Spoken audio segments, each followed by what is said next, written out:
Take a piece of stainless steel. Hold it in your hand. A fork, a surgical instrument, an exhaust manifold, the barrel liner of a machine gun, the turbine blade of a jet engine. It does not rust. It does not corrode. It maintains its strength at temperatures that would soften ordinary carbon steel into uselessness. It survives salt spray, acid, blood, exhaust gas, and the 1,000-degree heat inside a combustion chamber. Now, remove the chromium. Without chromium, stainless steel is not stainless. It is ordinary steel that rusts in the rain. Without chromium, the superalloys that line the combustion chambers of aircraft engines cannot withstand their operating temperatures. Without chromium, armor plate is brittle. Without chromium, gun barrels erode after a few hundred rounds instead of a few thousand. Without chromium, the chemical processing equipment that produces explosives, synthetic rubber, and high-octane aviation fuel corrodes and fails. Chromium has no substitute, not in 1941, not today. The United States Geological Survey has stated this with a clarity unusual for a government agency. Chromium has no substitute in stainless steel, the leading end use, or in superalloys, the major strategic end use. In 1941, the United States of America, the nation that was about to become the arsenal of democracy, produced exactly 0 chromium from domestic mines. Every ounce came from overseas, from Turkey, from Rhodesia, from the Soviet Union, from the Philippines, from South Africa. Shipped across oceans patrolled by German U-boats, through straits controlled by hostile navies, from countries whose allegiance was uncertain and whose mines could be captured, blockaded, or destroyed. This is the story of what happened when the world's largest industrial economy discovered it was completely dependent on foreign sources for one of the most critical metals in modern warfare, and what it did about it. Chromium is element number 24 on the periodic table. It is a hard, brittle, silvery metal with a melting point of 1,907 degrees Celsius, far higher than iron's 1,538 degrees. Its name comes from the Greek word chroma, meaning color, because its compounds produce vivid pigments: chrome yellow, chrome green, chrome orange.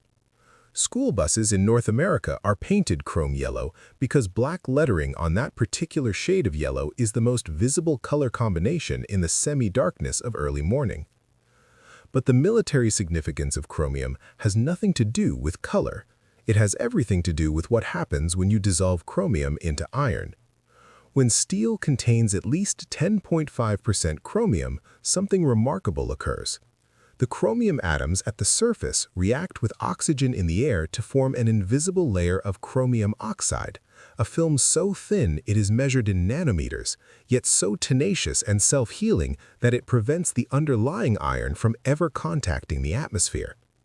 If you scratch stainless steel, the chromium oxide layer reforms instantly.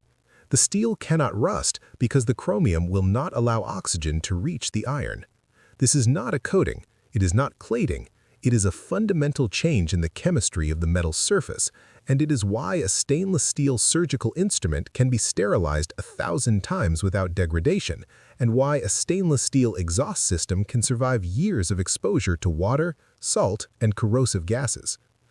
Most stainless steels contain between 10.5 and 32% chromium, depending on the application.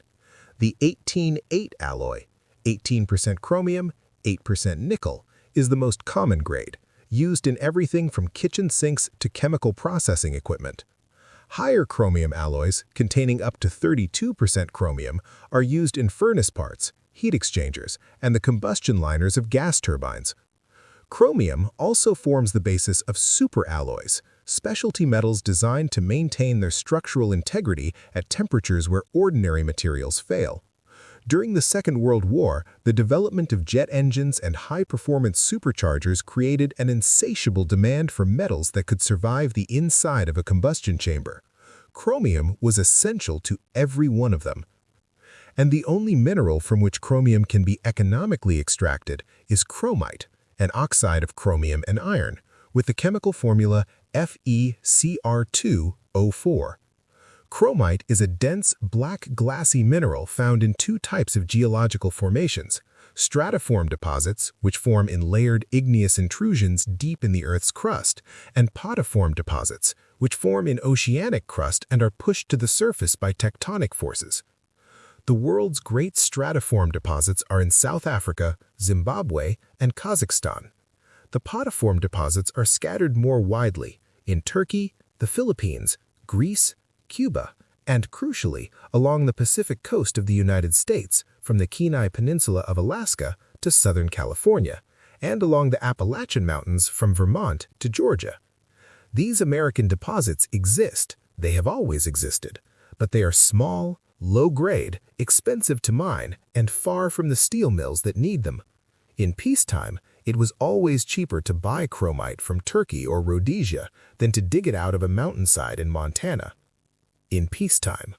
Before the shooting war, there was the Chrome War, a quiet, desperate competition between the Allied and Axis powers for access to Turkey's chromite deposits. Turkey was neutral, and Turkey was sitting on some of the richest metallurgical-grade chromite in the world. Both sides understood what Turkish chrome meant. For Germany, which had no significant domestic chromite deposits and no African colonies to draw from, Turkish chrome was a lifeline. Without it, German stainless steel production would falter, German armor plate quality would decline, and German aircraft engine performance would degrade. For the Allies, the goal was twofold: secure Turkish chrome for their own war production and deny it to Germany. The result was one of the more remarkable economic battles of the Second World War. Both sides offered Turkey premium prices, favorable trade agreements, and political inducements. Allied intelligence identified the destruction of a single railway bridge over the Euphrates River as the most efficient way to disrupt chrome shipments to Germany, though this was never carried out because Turkey's neutrality was considered more valuable than the chrome it was selling. Germany received Turkish chrome throughout the early years of the war. Turkey shipped 12,000 tons per month to American ports, but it also shipped to Germany. The flow continued until the tide of the war turned decisively against the Axis. As the Allied victory became increasingly apparent, Turkey gradually reduced its chrome exports to Germany, a pragmatic calculation by a neutral nation adjusting to the new reality of power. The Chrome War was fought not with bullets, but with purchase orders, shipping contracts, and diplomatic pressure. It was a war in which a dense black mineral mined from the mountains of Anatolia was as strategically significant as any weapon system. Throughout the 1930s, the United States imported every ton of chromite it consumed. The sources were distant and, in retrospect, alarmingly vulnerable. Turkey supplied much of the metallurgical-grade chromite, the high-quality ore needed for ferrochromium production. 12,000 tons per month crossed Turkish ports bound for American steel mills. But Turkey was a neutral nation bordered by the Soviet Union on one side and the Axis-aligned Balkans on the other. Its chrome also flowed to Germany. The destruction of a single railway bridge over the Euphrates River was identified by Allied intelligence as the most effective way to disrupt Turkish chrome shipments to either side.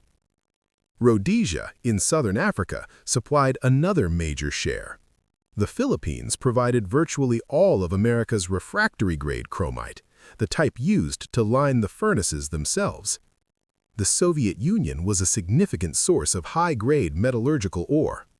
South Africa provided chemical-grade chromite for the production of chromium compounds. Every one of these supply lines crossed an ocean. Every one was vulnerable to submarine attack, naval blockade, political disruption, or military conquest. And after December 7, 1941, several of them were cut or threatened simultaneously. The Japanese conquest of the Philippines in early 1942 eliminated America's primary source of refractory-grade chromite overnight. The Battle of the Atlantic made every transatlantic shipment a gamble against U-boat torpedoes. Soviet supply was uncertain. The USSR was fighting for its own survival and had its own insatiable demand for alloy metals. Turkey was under pressure from both sides, and its chrome shipments could not be guaranteed. The Roosevelt administration had begun to recognize the danger before Pearl Harbor. In July 1940, the government imposed strict export controls on critical minerals, requiring licenses for all shipments. The Strategic Minerals Program, begun by the U.S. Geological Survey in 1939, had already started surveying domestic deposits of 7 strategic minerals, including chromite. The policy was clear: buy as much ore as possible from all foreign sources, build stockpiles, and develop domestic production as insurance. But domestic production of chromite had not existed in any meaningful quantity since the First World War. The last significant American chromite mining had occurred during 1917-1918, when wartime demand briefly made it economical to work the small, low-grade deposits scattered along the Pacific coast. When the war ended, the mines closed. Foreign ore was cheaper. The miners moved on. The equipment rusted. Now, in 1941, the government needed those mines again, all of them, immediately. The largest chromite deposits in the United States are in Montana, in the Stillwater Complex, a massive layered igneous intrusion that runs for roughly 30 miles along the northern edge of the Beartooth Mountains. The complex contains chromite in thin, laterally extensive layers, seams of dense black ore sandwiched between lighter bands of plagioclase and pyroxene, laid down when a vast underground magma chamber cooled slowly enough for the heavy chromite crystals to settle and accumulate on the floor. The deposits had been known since the late 19th century. Some prospecting and small-scale mining had occurred, but the ore was lower grade than the rich deposits in Africa and Turkey, and the remoteness of the location, high mountains, harsh winters, minimal roads, made extraction expensive. In 1941, the American Chrome Company began mining operations at the Mount deposit in the Stillwater Complex, with government encouragement and subsidies. Between 1941 and 1943, the company extracted chromite ore and produced concentrate with an average grade of about 41% chromium oxide. During the Korean War, a decade later, the same company would mine almost 2 million tons of chromite ore from the Mount deposit and produce 900,000 tons of concentrate. But that was the future. In 1941, the operation was just getting started, working through harsh Montana winters with limited equipment and an urgent deadline. Montana would become the largest domestic producer of chromite during the war, but it was not enough. Not nearly enough. On the Kenai Peninsula in south-central Alaska, near the small fishing town of Seldovia, there's a mountain called Red Mountain. It is red because the rock that forms it, peridotite, rich in the mineral olivine, weathers to a distinctive rust color when exposed to air and water.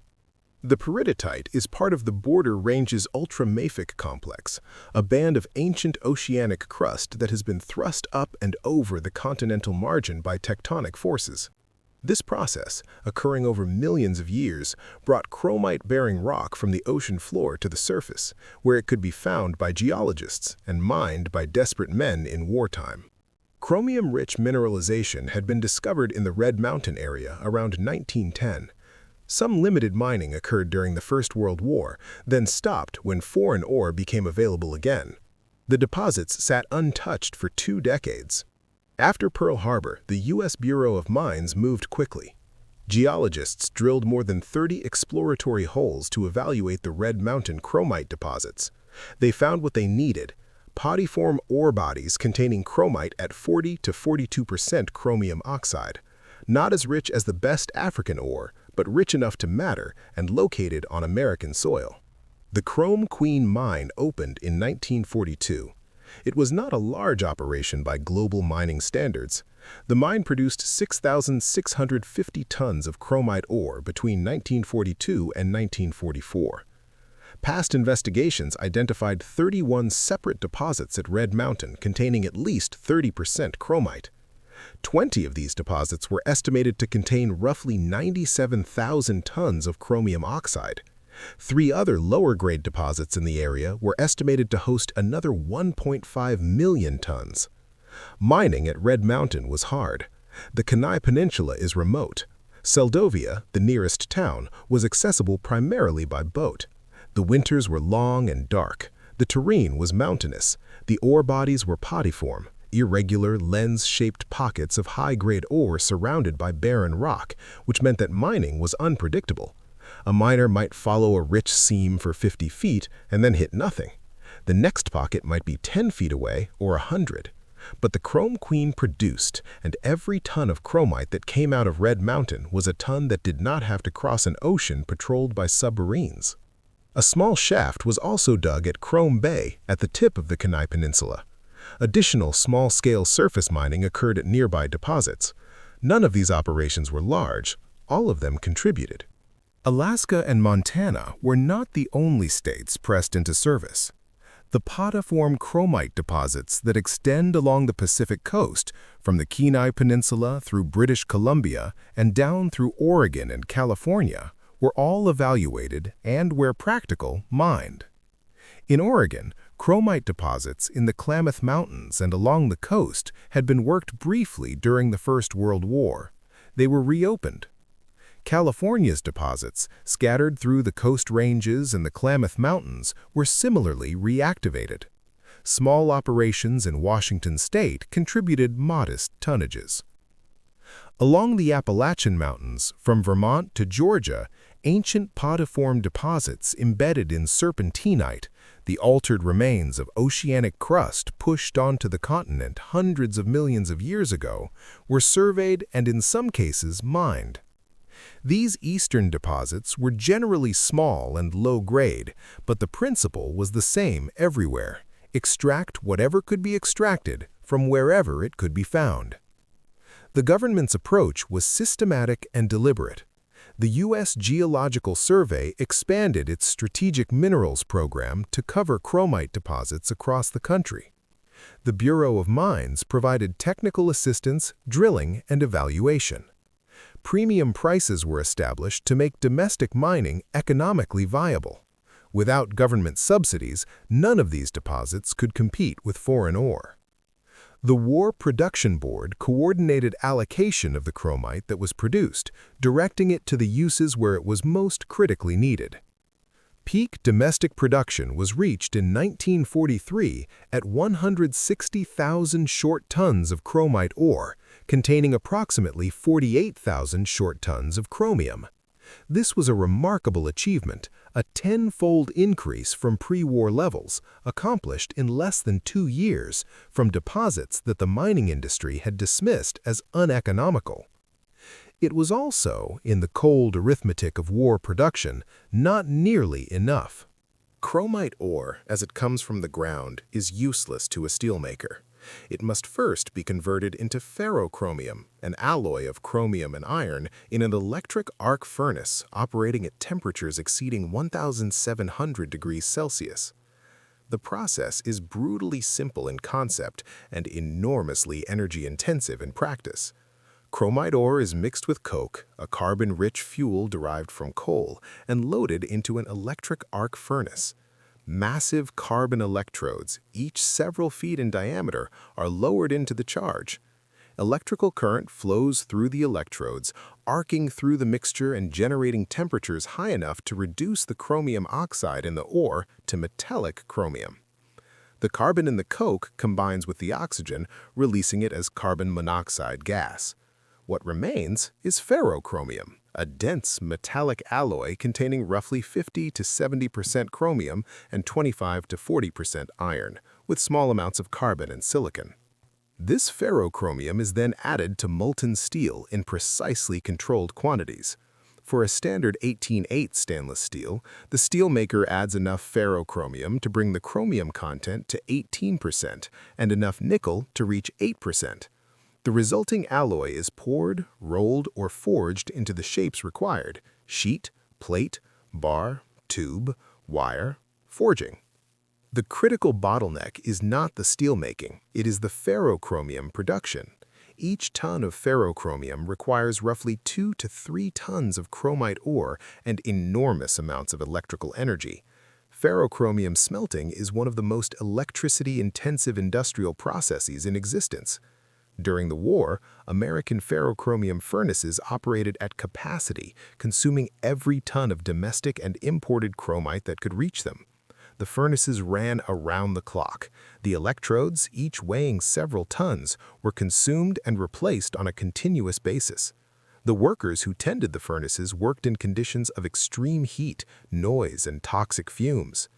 Every ingot of ferrochromium that left those furnaces carried within it the chromium that would make some piece of American military equipment resistant to corrosion, heat, and wear.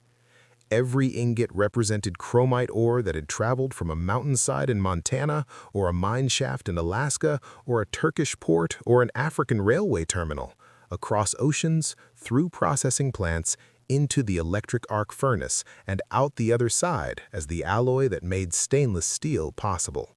160,000 tons of domestic chromite in 1943 sounds impressive, but the United States consumed vastly more than that.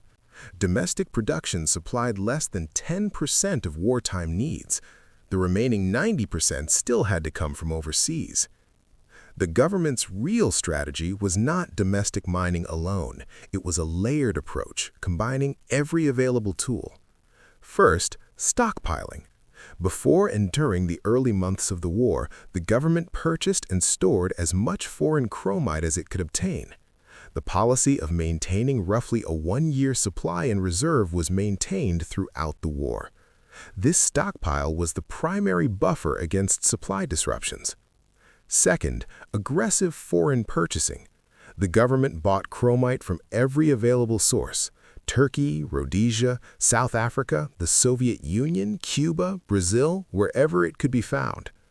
Preclusive buying, purchasing ore specifically to prevent it from reaching the enemy, was also employed. Every ton of Turkish chrome bought by the United States was a ton that Germany could not use. Third, conservation. The War Production Board imposed strict controls on the use of chromium. Non-essential uses were curtailed or eliminated. The chrome plating on automobile bumpers, the most visible peacetime use of chromium, disappeared as the metal was redirected to armor plate and gun barrels. Substitution was encouraged wherever possible. Manganese was used as a replacement for chromium in some lower-grade applications, though it could not match chromium's performance in stainless steels or superalloys. And fifth, domestic mining, the insurance policy. The mines in Montana, Alaska, Oregon, and California could not supply America's chromium needs alone, but they could provide a margin of safety. If a convoy was lost to U-boats, if a political crisis disrupted Turkish shipments, if the Rhodesian supply line was threatened, domestic production could partially fill the gap while alternative arrangements were made. In the end, the strategy worked. No participant in the Second World War was significantly hampered by a shortage of chromium. The defensive measures taken by the United States, stockpiling, diversified foreign purchasing, conservation, recycling, and domestic mining, represented what one historian called substantial overkill. The production incentive programs for domestic chromite were cut back well before the end of the war was in sight. But the overkill was deliberate. The consequence of running out of chromium was not a minor inconvenience. It was the collapse of stainless steel production, the failure of aircraft engine superchargers, the degradation of gun barrels, the corrosion of chemical processing equipment. In short, the paralysis of the arsenal that was winning the war. Consider what chromium made possible in the American war machine. The Pratt & Whitney R2800 Double Wasp, the engine that powered the F-6F Hellcat, the P-47 Thunderbolt, the F-4U Corsair, and the B-26 Marauder, required chromium alloys in its exhaust valves, valve seats, and supercharger components. These parts operated at temperatures exceeding 700 degrees Celsius in an environment of corrosive exhaust gases and extreme mechanical stress. Without chromium, the valves would burn and erode, the engine would fail. The armor plate on Sherman tanks, on warships, on aircraft carriers, all contained chromium as an alloying element that improved hardness and resistance to penetration. The gun barrels of every American weapon, from the .50 caliber Browning machine gun to the 16-inch naval rifles of the Iowa-class battleships, used chromium molybdenum steel for its combination of hardness, toughness, and resistance to erosion from the hot gases produced by firing.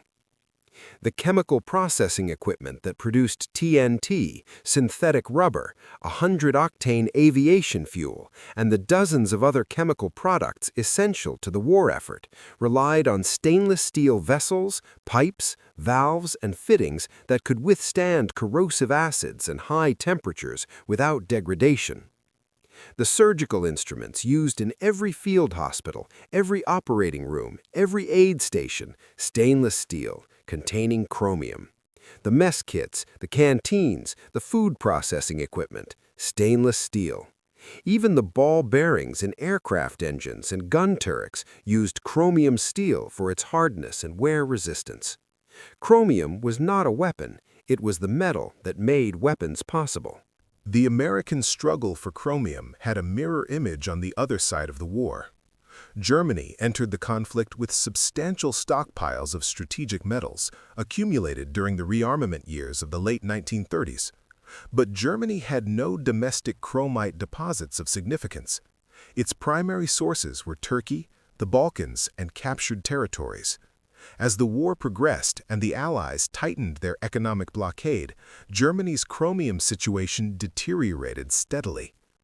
Early in the war, German tank tracks, armor plate, and gun barrels were manufactured from high manganese, high chromium steel, an alloy that was resistant to both wear and corrosion. German metallurgy was excellent. The steel in a Panzer IV or a Tiger tank was, by most measures, superior to its American equivalent in composition and heat treatment. But quality requires materials. As Germany's chromium supply contracted, as Turkish shipments dwindled, as stockpiles were consumed, as the demands of a multi-front war exceeded available resources, the composition of German steel changed. Chromium content declined. Nickel content declined. Manganese became a substitute where it could be used, but manganese could not replicate chromium's corrosion resistance or high-temperature performance. By 1944, German steel quality was measurably inferior to what it had been in 1941.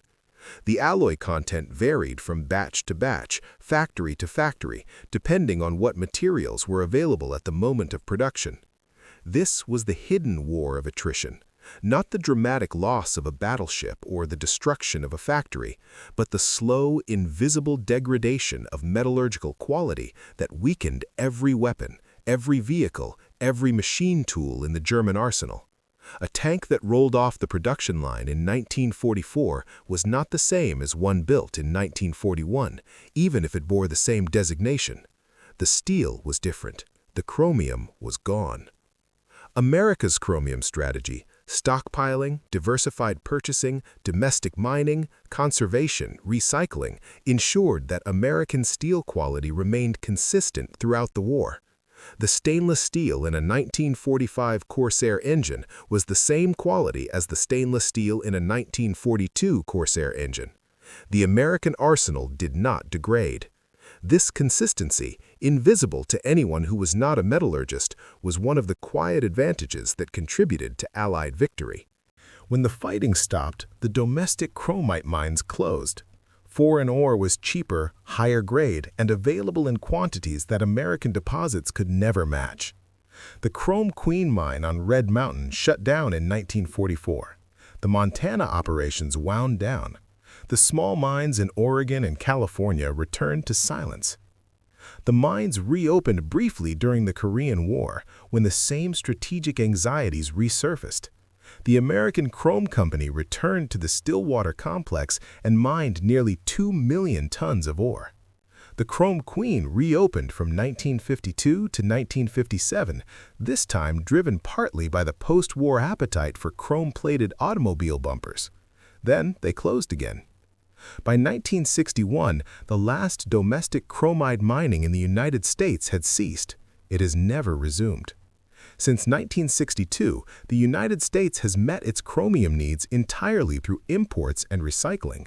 Today, America imports roughly 72% of its chromium supply, with the balance coming from recycled stainless steel scrap. Nearly all chromite imports come from one country, South Africa.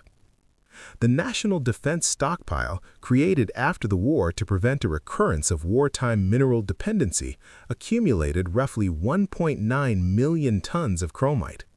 In 1992, Congress directed that the bulk of these stored commodities be sold. The stockpile has been steadily drawn down since. The USGS continues to classify chromium as a critical mineral. The deposits at Red Mountain, at Stillwater, along the Border Ranges Fault in Alaska, along the Pacific coast, they are all still there. The Bureau of Mines identified 94 potiform chromite deposits along a 600-mile stretch of the Border Ranges Fault in Alaska alone. 41 of these deposits, excluding those more than 10 miles from tidewater or existing roads, are estimated to host 2.2 million tons of chromium oxide. The ore is in the ground, the mines could be reopened, but foreign ore is still cheaper, and the mines remain silent. Every major American military emergency since the First World War has included a moment of alarm about chromium. Every time, the government has scrambled to open domestic mines, stockpile foreign ore, impose conservation measures, and develop substitutes. Every time, the crisis has passed without a catastrophic shortage, and every time, the mines have closed and the dependency has returned. This pattern, alarm, mobilization, adequacy, complacency, renewed dependency, is not unique to chromium. It applies to tungsten, manganese, cobalt, the rare earth elements, and a dozen other metals that are essential to modern industry and military capability, but are not produced in significant quantities within the United States. The geology is unfavorable, or the deposits are low grade, or the environmental costs are high, or foreign producers can simply do it cheaper. What makes chromium special is the absoluteness of its necessity. You can substitute aluminum for copper in some electrical applications. You can use titanium instead of nickel in some alloys. You can, in a pinch, fight a war with inferior ball bearings or substandard rubber. You cannot make stainless steel without chromium. There is no substitute. There never has been. The USGS says so. The metallurgists say so. The engineers who design jet engines and chemical processing plants and surgical instruments say so. Chromium is irreplaceable, and America does not produce it. In 1941, when the nation faced this fact, it responded with the full weight of the federal government. The Geological Survey mapping deposits, the Bureau of Mines drilling test holes, the War Production Board setting premium prices, the miners of Montana and Alaska and Oregon descending into cold, dark shafts to extract a dense black mineral that most of them had never heard of before the war. They did what was necessary. They produced what they could. It was not enough by itself, but combined with stockpiling, foreign purchasing, conservation, and recycling, it was sufficient. The miners on Red Mountain, working through Alaskan winters near the town of Seldovia, could not have known that the chrome they dug from that remote mountainside would find its way into the exhaust valves of a Corsair fighter, the armor plate of a Sherman tank, the surgical instruments of a field hospital on Omaha Beach. They knew only that the government needed chromite, that the government was willing to pay for it, and that the work was hard, cold, and necessary. 6,650 tons, that is what the Chrome Queen produced. In the vast accounting of the Second World War, a war that consumed millions of tons of steel, billions of rounds of ammunition, hundreds of thousands of aircraft, 6,650 tons of chromite is a rounding error, a footnote. But every footnote mattered. Every ton mattered. Every mine that opened, every shaft that was dug, every shipment of dense black ore that made its way from a mountainside in Alaska or Montana to a ferrochromium furnace in the industrial heartland, every one of these was a small act of industrial defiance against the geography that had made America dependent on foreign powers for a metal it could not do without. The mines are closed now. The Chrome Queen's portal is dark. Red Mountain is quiet except for the wind. But the ore is still there. And the question, what happens when the supply lines break, has never been answered.